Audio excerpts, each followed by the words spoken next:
One. Welcome to Fireside Giants. My name is Zach, my co-host here, Anthony Rivardo. Today we have an interesting segment on the line for you guys, taking a look at the Dallas Cowboys game. This week, I kind of just decided to sit down this morning and take a look at some film, look at the All-22, piece together some clips, and try to find some good ones and some bad ones. The bad ones are just horrendously bad. Like, I was sitting there just in utter disbelief that the Giants could fall this far from the tree. God forbid it was an apple. They're a crab apple. It's disgusting to watch the lack of execution on this team at this point. I don't necessarily understand how, Joe Judge preaches discipline and whatnot and somehow can't figure out how to put together an adequate team, or at least guys that can follow the basic fundamentals of football. You're going to see some stuff here that's going to make your stomach churn. You're going to cry, you're going to laugh, and then we're going to take a look at some decent clips. There's one of Andrew Thomas that I liked, and there's some Jake Fromm. I included all his completions so we can react to those and kind of take a look at what we have to look forward to for the last 3 games of the season, because I fully anticipate him to be the starter moving forward, Anthony. Before we dive into all this good stuff, how you doing today, my friend?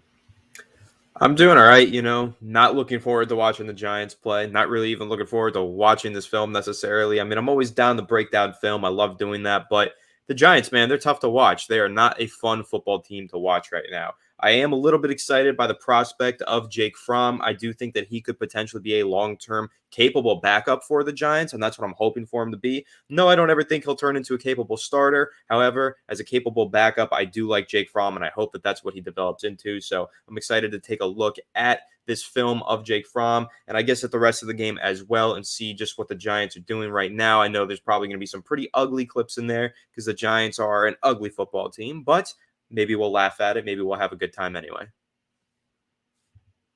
Yeah, I mean, ultimately, the reality is you're going to see a lot of offensive line mishaps here. You're going to see Mike Glennon make a throw that I don't even think a preschool kid would make. It's really actually hurtful to watch professional players play at such a poor level.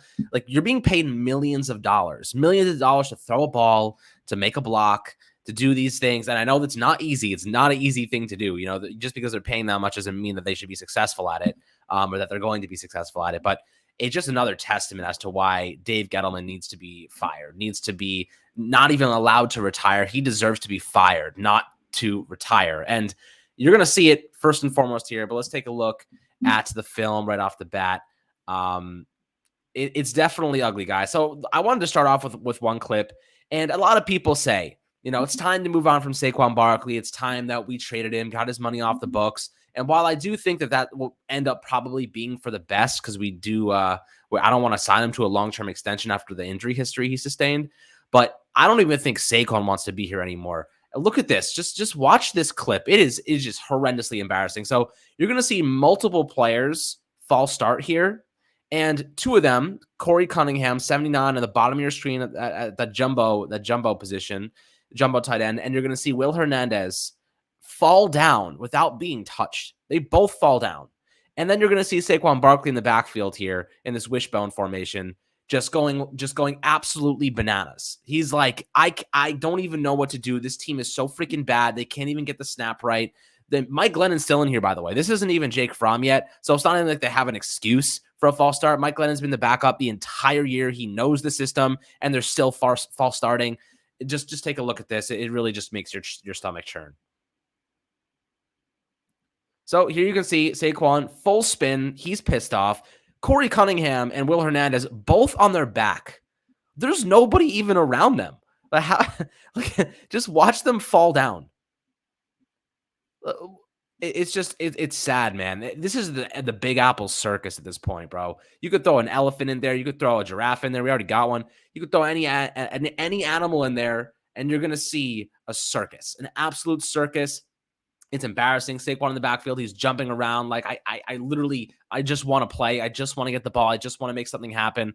And the Giants can't even do that. I mean, just look at his reaction. He's like, oh my God, again, another time. I need to get the hell off this team. So, Anthony, what's your first reaction looking at this? It really is hard to watch. Yeah, I mean, you watch this and you see that almost the entire offensive line got the snap count wrong. But if you take a look here, there is a player that didn't get the snap count wrong, and it is left tackle Andrew Thomas. So if we want to try and spin everything into a positive light, there's the positive for you. Andrew Thomas, we all know that I don't want to go that route.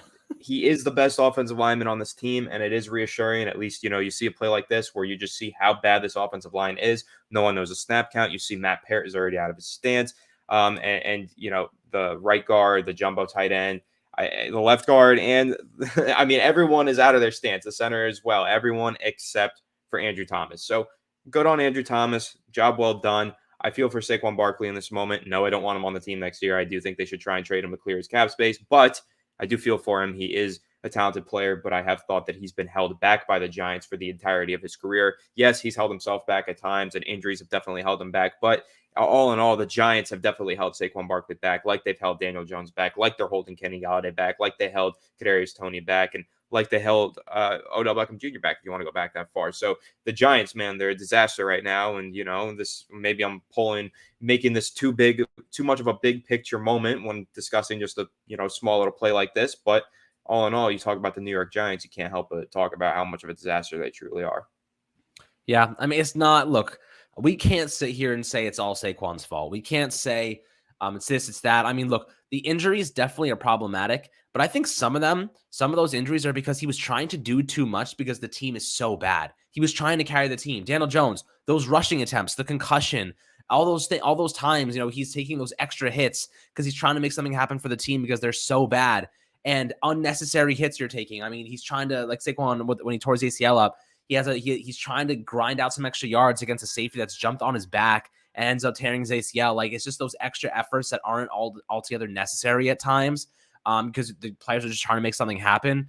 I mean, Saquon's back. He feels good. He was running pretty well in this game. He had a couple of plays where he really looked like his old self. But ultimately here you just see like 5 yards back. I mean, he's just like, come on, man. It's ridiculous. His reaction is basically my reaction every single time I watch a Giants game. I'm just like, God damn, this team sucks. These guys don't even know the snap count. They're falling all over each other. It's abysmal.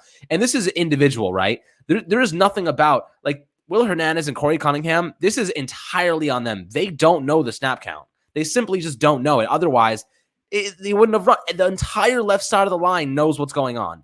Matt Skura, Billy Price, if the center hasn't snapped the ball yet, that's probably a clear indication that everybody else that moved doesn't know the snap count. Matt Pert, Will Hernandez, Corey Cunningham, none of them have a single clue what's going on. It just doesn't get any worse than this, guys. And let's move on to Mike Glennon. I mean, this throw here, look, I remember when he threw the ball, and I was like, oh, Sterling Shepard's open. There's a pocket right here. If you look right to the left in front of Sterling Shepard, if he can fit this over there, because there's the guy right there, at the 40-yard line in the middle of the field, he's covering somebody, right? So he's already taken up. He stops to turn around. It's Micah Parsons. There's no way he's dropping back that far to stop Sterling Shepard. This ball has to be right over Micah Parsons' head to be complete. And that's where it should have been. Instead, I don't know what Mike Glennon is looking at, but he throws it short and behind Sterling Shepard. There's only two places this ball can go, right?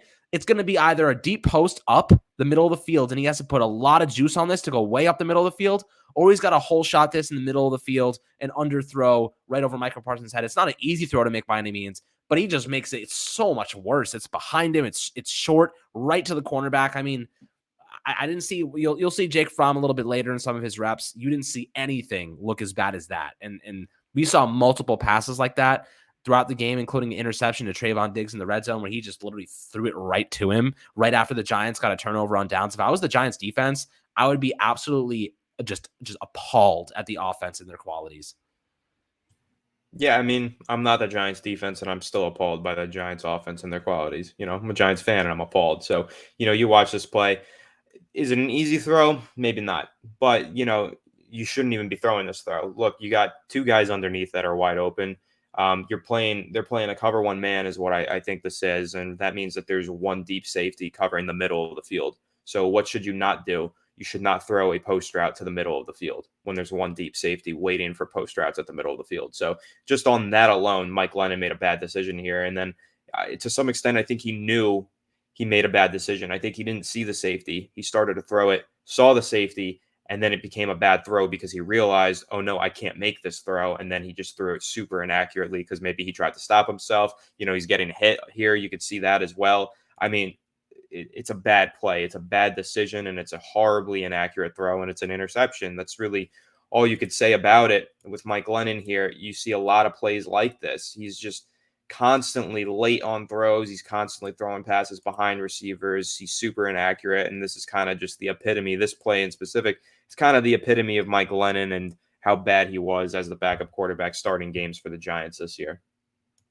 It's been tough to watch, Anthony. It's been tough to watch. Everybody knows we're done with him at this point. We just want to see some Jake Fromm because at least it's going to be interesting. Do I think Jake Fromm's a good quarterback by any means? No. Has he proved himself in the NFL? Absolutely not. I just want to be interested in watching the game.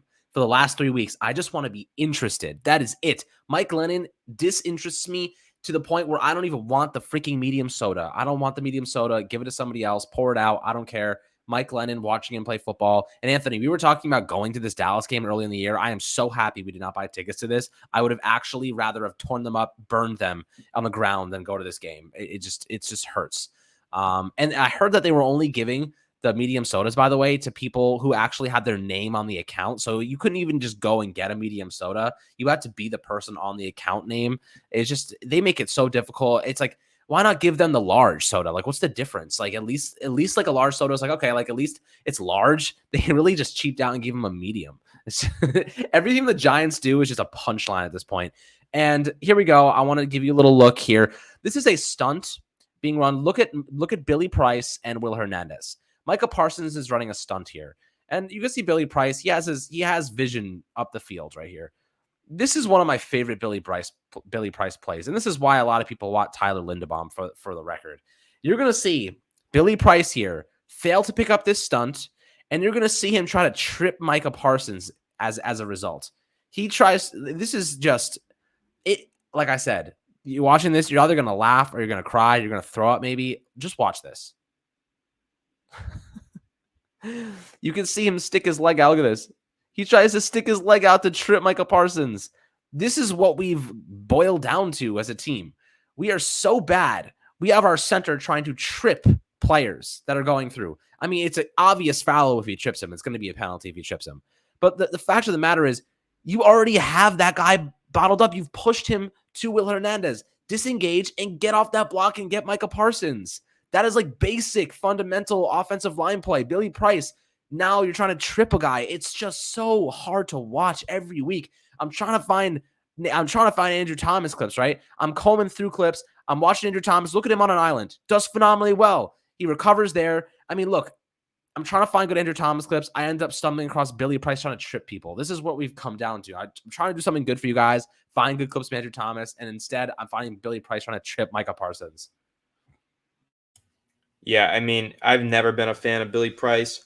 I thought, at the time, maybe it's a decent trade just because he's kind of like low risk, high reward. He's never been good. So if he turns good, you got him for a really cheap price. But the odds of him turning good were pretty slim to none. And as we've seen so far this year, as he's been the starter for the majority of the year, Billy Price is not good and he's not going to turn good. This was kind of like a little bit of a waste of a trade because Billy Price has no future on this team. He's not a good player, and he's just not going to be a good player. Yes, he's a young player, so he's got room to grow. I don't see it. I don't see him growing, and this is just kind of like an example of something that you only do if you're a bad offensive lineman is, fail to pick up a stunt and then trip the inside rushing linebacker. It's just Billy Price, man. Not a fan, and excited for the Giants to hopefully move on from him this offseason. You guys know I love Tyler Linderbaum. I really hope that they go for him in the draft, and I think that he would be an excellent plug-and-play starting center day one for the Giants. Yeah. I mean, he would definitely be an upgrade over this bum, that's for sure. So let's take a look here. This is a Nate Solder. What the hell are you doing? He got pulled right after this play, or like soon after this play.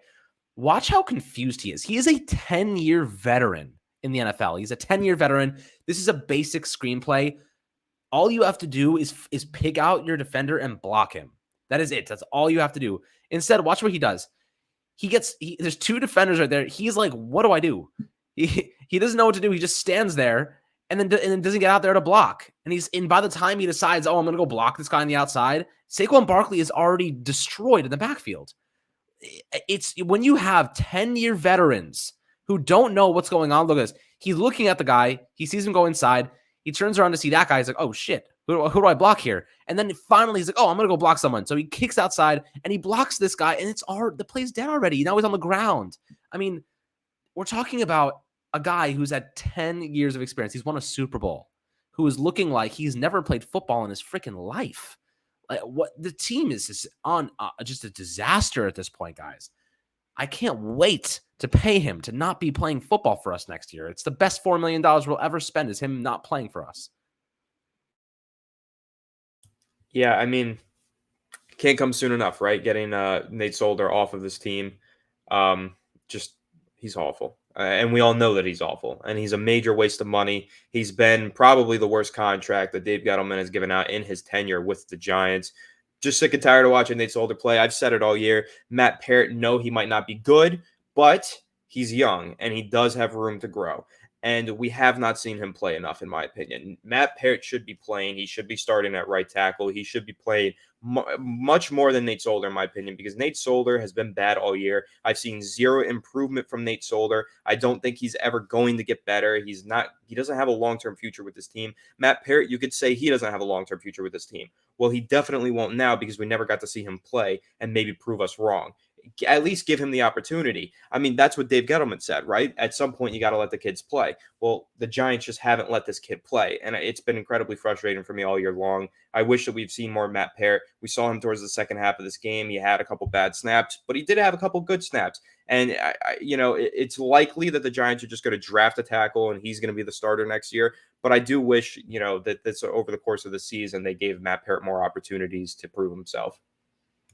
Yeah, and just one last thing about this play. When you're looking at this, the Dallas sniffs this out from the very get-go, right? Like, they see this is coming. Will Hernandez and Billy Price don't get that out there fast enough. But at the very least, Nate Solder, just don't square yourself. Look at his base right now. He has two guys inside, two guys in front of him. Look at his base.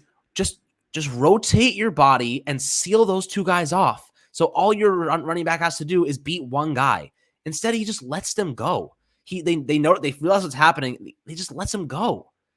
Like, seal them off. Like, they just run right by him. It's basic stuff, man. I mean, it was blown up anyway. It was blown up by the defense because that corner realized what was happening. But for goodness sake, man, it's like, at least do the bare minimum for your job. And here is the invisible tripwire that Will Hernandez trips over in this one. Watch how badly he gets beat here. He's leaning forward. He completely whiffs on the direction this interior defensive lineman is going. You see number 90 in the middle there. He thinks he's going to go he's going right up the middle, right forward. Instead, he darts inside, and watch Will Hernandez. He just falls. I mean, this is why Will Hernandez is not getting a second contract with this team, right? Watch Saquon Barkley in the backfield, and it might be Devontae Booker. I think it's Booker. Watch how quickly he gets stuffed. He hasn't even gotten the ball. He got the ball right there, and there was a defender in his face. You're not going to win football games like that. If you go watch the Colts, you go watch Jonathan Taylor. What I love so much about Jonathan Taylor is that the offensive line gives him enough time to maneuver guys at the second level. That's why Jonathan Taylor is so good. He is so good at making defenders and linebackers move at the second level. And he looks like he's going to go down one lane, and he darts through another lane, and he makes those guys shift into to cover a lane, and he picks the secondary option. He's so good at making guys miss and making guys think he's going a different direction. But it's because the offensive line can actually make their blocks at the first level. That is why he is such a good running back. You look here, man. I mean, they can't even make a first level block, guys. This is just, I mean, holy hell. They have a pulling guard. I think they have a pulling tight end. I don't know if that's Evan Ingram. That pulling player on the other side, he gets hit by number 90. He gets Will Hernandez gets beat so badly. I mean, he's getting off his knees right here, guys. Another reason his contract, man. He's gone after this year. It's just bad. Let's take a look at this. See, now you can see Will Hernandez over here. Look, I love the anger that Will Hernandez possesses. We've seen it in the past. But just do your job right. Instead of just making this block, he blocks this guy like 5 to 10 seconds after the play is over. He's still going. I'd love to see it, but hell, like, why not just do better while the play is actually happening instead of following through in blocks for 10 seconds? It doesn't make sense to me, guys. I mean, I like the effort, I guess, but I mean, after the play. On the second play, I think that's kind of what you teach. Like teach offensive linemen. You play through the whistle. I don't hate it at all. And that's what he's doing. My issue with Will Hernandez has always been the extra fights that he gets into on every single down. Like anytime someone touches the quarterback, he'll be the first guy to push that offensive or that defensive lineman and start yelling at him and fighting with him and throwing hands. But it's meaningless because he's the reason that defensive lineman was hitting the quarterback in the first place. And so that's always been my gripe with Will Hernandez. He talks real tough. He acts real tough after the whistle, but during the play, he's horrible. He's constantly giving up pressures. He's constantly whiffing on blocks, like the play that we saw just a second ago where he falls on the invisible tripwire. Those things are consistent down to down for Will Hernandez. What's not consistent is good pass protection, good run blocking, but consistently we're seeing him whiff, get beat, and also have all these extracurricular fights on after the play. It's fake tough guy attitude to me. It's fake tough guy. Be a real tough guy and go protect your quarterback. And unfortunately, he just does not do that well. I mean, he's regressed as the season's gone on. So that's kind of the biggest problem for the Giants at this point. It's tough, but let's take a look. I think there's some positive clips coming up, which would be nice. See what we can find here. Yes. So look at Andrew Thomas here, guys. He's on an island. This is one of the better reps from the offensive line. You can see them. They're only rushing 3 up the middle, but they leave Andrew Thomas on an island, right? And look at this, man. Look at Andrew Thomas. Look at our stud left tackle. Look at our bookend left tackle, the silver lining of our season. Look at him standing this man straight up. He has all the leverage. He's got his hands on him. He's got the inside. Man, you can't ask more. You can't ask more. He has a hand in his face. He's battling. It's incredible to watch, man. That's the one silver lining, guys, from this season. There's a couple. I'd say Azeez Ojulari, Xavier McKinney, talked about it yesterday in the 3 foundational pieces video. But Andrew Thomas, man, look at that. I was trying to find more. I ended up stumbling across a lot worse from a lot of other players. So I figured we'd take a look at those and just complain about it, because at this point, that's really what we have to do to make some changes happen, make sure that the team knows that we see how shit they are.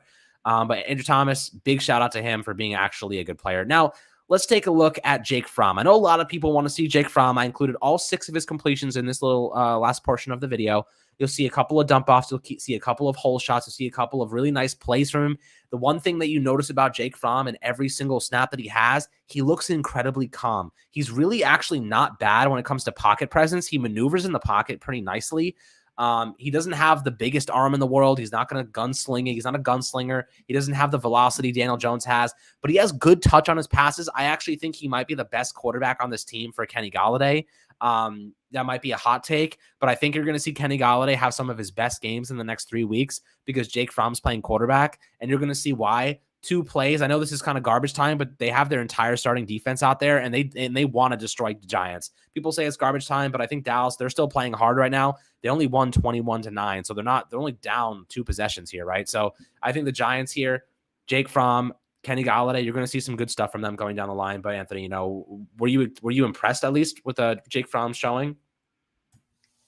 Yeah, I actually was impressed, and I didn't expect to be impressed. You've been really campaigning hard on Twitter and YouTube trying to get Jake Fromm to see some playing time, and I've always been like, I don't think he's going to be much better than Mike Glennon. I just don't see it. Like, yeah, I liked him in Georgia. I thought he was a decent player back then, but he was still a 5th-round pick to the Bills. He was QB4 on that roster. He was on the practice squad, and the Giants just signed him. He barely knows the playbook. So I was like, what can Jake Fromm actually do successfully for this team?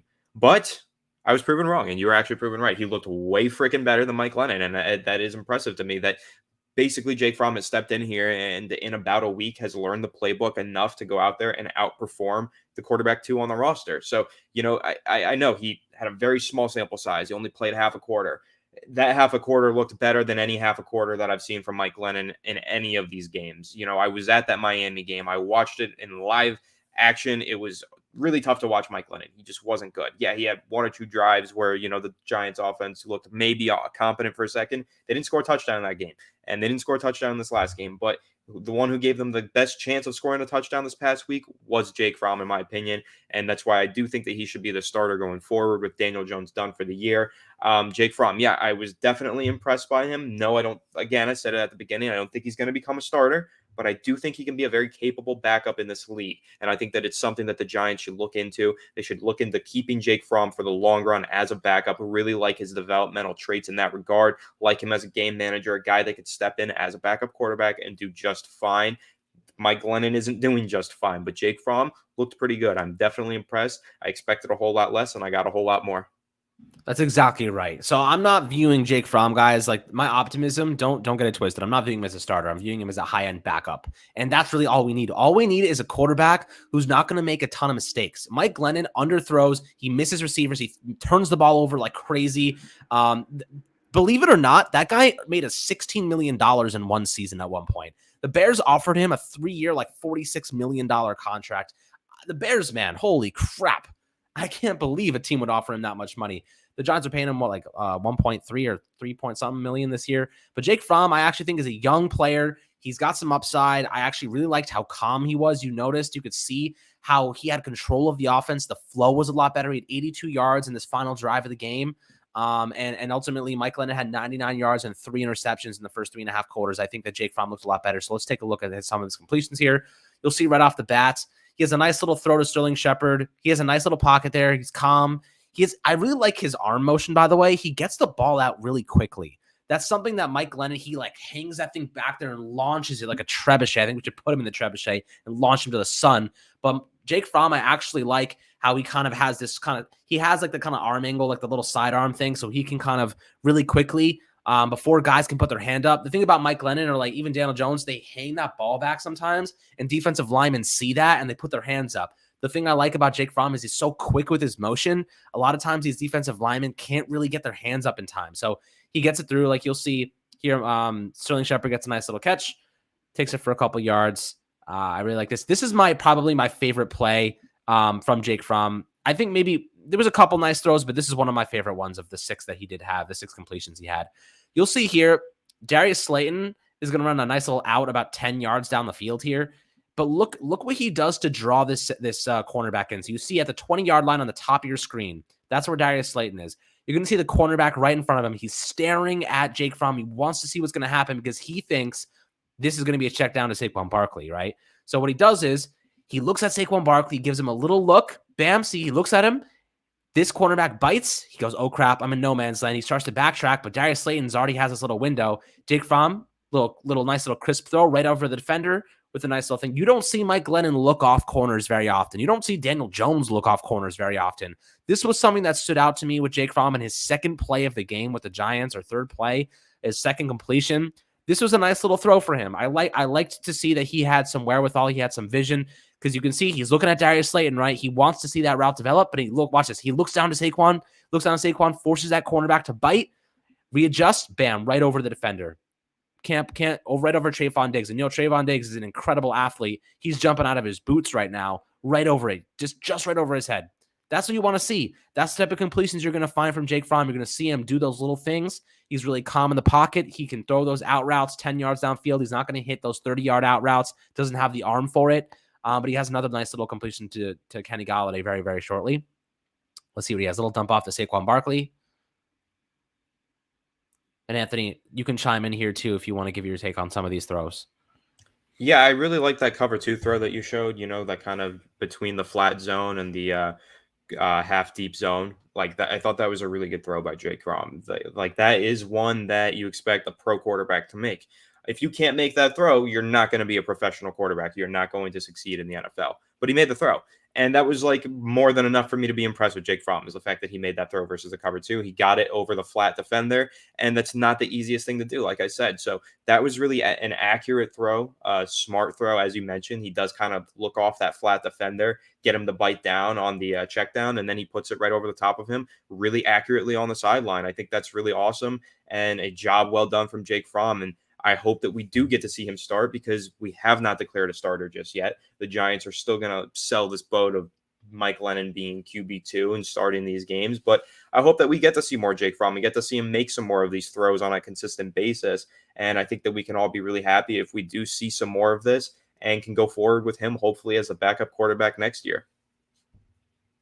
Yeah, absolutely. So let's take a look at the last couple throws here. Out of shotgun. Nice little zip. I liked this throw a lot too. He put some nice power on that for Sterling Shepard right across the middle. That was nice to see. And shotgun again. They're really giving him a lot of time, right? They want that offensive line to give him just look at that throw. When are you seeing Mike Glennon make this throw? That's a pro throw. That's a one that you expect an NFL quarterback to make. And many people said Jake Fromm's not even going to play in the NFL. That's an NFL quarterback throw. Like, that is a great throw, really well Mm-hmm. timed. The timing is everything on this throw.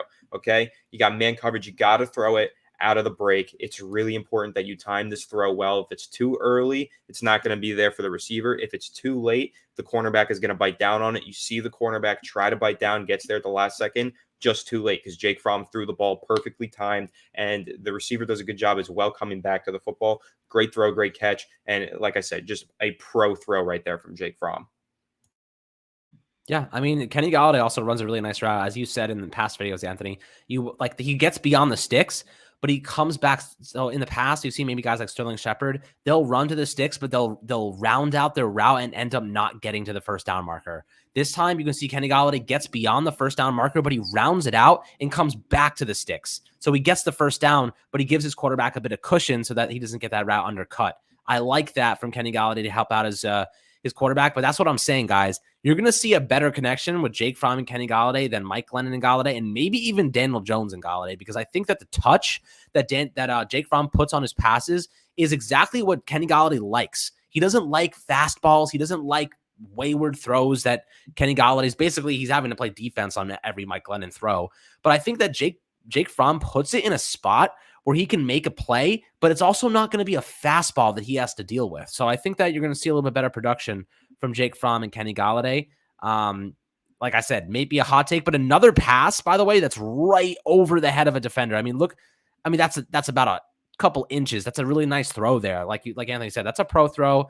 Right over a defender in that hole right here. That's tough. And I thought that throw said to me that he's ready to be the backup quarter of this team. If the Giants walk out Mike Glennon next week, I actually might freak out. I might lose a couple brain cells, but bash him right against the wall.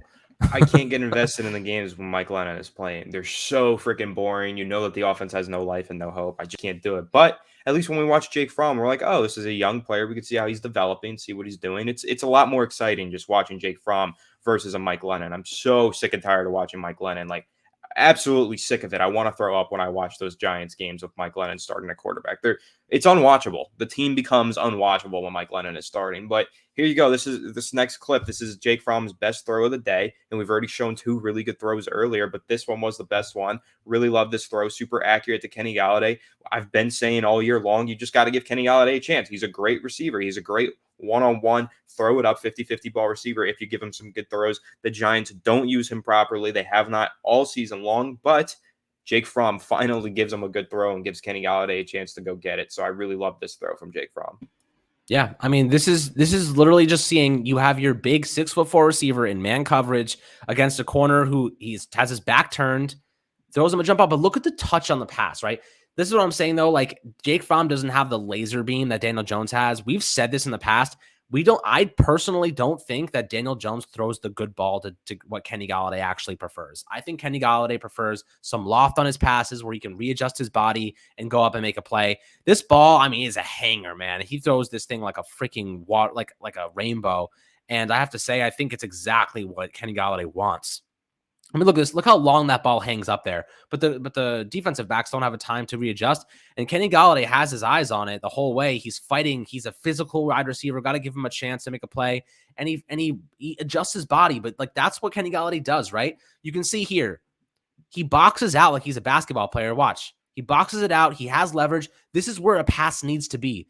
Daniel Jones, as we've seen too many times, he either airmails it in the end zone, or he throws it over the head, or it's too much of a laser beam at him that a defensive back can get their hand around Kenny Golladay and punch it away. This pass is coming in over top, right? This pass is coming in over top, so a defensive back can't punch through the body here. It's not over his head, so Kenny Golladay doesn't have to jump for it. Jake Fromm puts this in a spot where he can box out the cornerback and he can make a play with his body and his physicality. That is why I think Jake Fromm is going to be a better quarterback for Kenny Golladay, and you're going to see over the next couple of weeks, I believe, barring injury. But this is one of Kenny Galladay's highlight plays of the season, and it happened in Jake Fromm's sixth completion of his career as an NFL player. Like, I mean, come on, guys. His sixth completion as a pro player in a regular season, and this was Kenny Galladay's maybe longest reception of the year. I mean, tell me how that makes sense. It's ridiculous. Yeah, it is ridiculous, but I'm happy that, finally he was given a chance to make a play and he made it, right? We got to take some positives for this. And going forward, The positive for the rest of the year, of course, Andrew Thomas. We mentioned him. We highlighted him in this video. He's the positive for the entire season. The other positive for these remaining games is that we're not going to have to watch Mike Glennon, hopefully, right? Hopefully, positive, we can watch Jake Fromm instead, and he could start to develop a connection with Kenny Golladay, and we could see some good plays out of KG, right? Because that's what we've been wanting to see all year long. I can't believe we've gone this long and we haven't seen a touchdown out of Kenny Golladay. You know, he led the NFL in touchdowns in 2019, and he has 0 on the season. That tells you Kenny Golladay is not the problem. The New York Giants are the problem, and they always have been. And unfortunately, if we don't get Kenny Golladay going now, or if we don't fix the quarterback position or offensive coordinator position, we're just going to waste his talents. And I can't stand to watch the Giants waste his talents. Anybody who's ever seen a Bronx Tale, you know, saddest thing in life is wasted talent. We all know that famous quote from Robert De Niro. So I really hope that the Giants don't waste Kenny Galladay's talents. You know, they signed him to such a large contract and $18 million per year, and he hasn't scored a touchdown. Bewilders me. Makes zero freaking sense to me. Hopefully, over the course of these final games, we can finally see Kenny Galladay get together, get going, and maybe Jake Fromm can sling him a couple touchdown passes. That would be really nice. Imagine that. Imagine the uprising, the uproar that will happen if Jake Fromm ends up getting Kenny Golladay 2 or 3 touchdown catches this year. After Daniel Jones and Mike Glennon weren't able to. That's going to say a lot, in my opinion. It's going to say a lot about the quarterback play of this team. When a practice squad player from the Bills can come in here and do that. So hopefully, we'll see soon enough when Russell Wilson's on the team, right? Yeah, right. Imagine that. Well, I mean, I'll tell you what, he has one of the prettiest deep balls in football, and that guy puts it on the spot every single time. I think Russell Wilson and Kenny Golladay would be elite. Kenny Golladay. Oh my God, he would be like, thank the good lords. If Kenny Golladay has any power within this team, any power at all, he is going to absolutely hammer them to get Russell Wilson. Ultimately, that's kind of how it's gonna go. But guys, I hope you enjoyed this video on Fireside Giants, taking a look at some of the plays from Dallas. Jake Fromm, obviously, that's a big one in this contest. But I hope you enjoyed nonetheless. Have a fantastic rest of your week. Make sure to like the video and subscribe below as always, and we'll catch you guys on the next episode.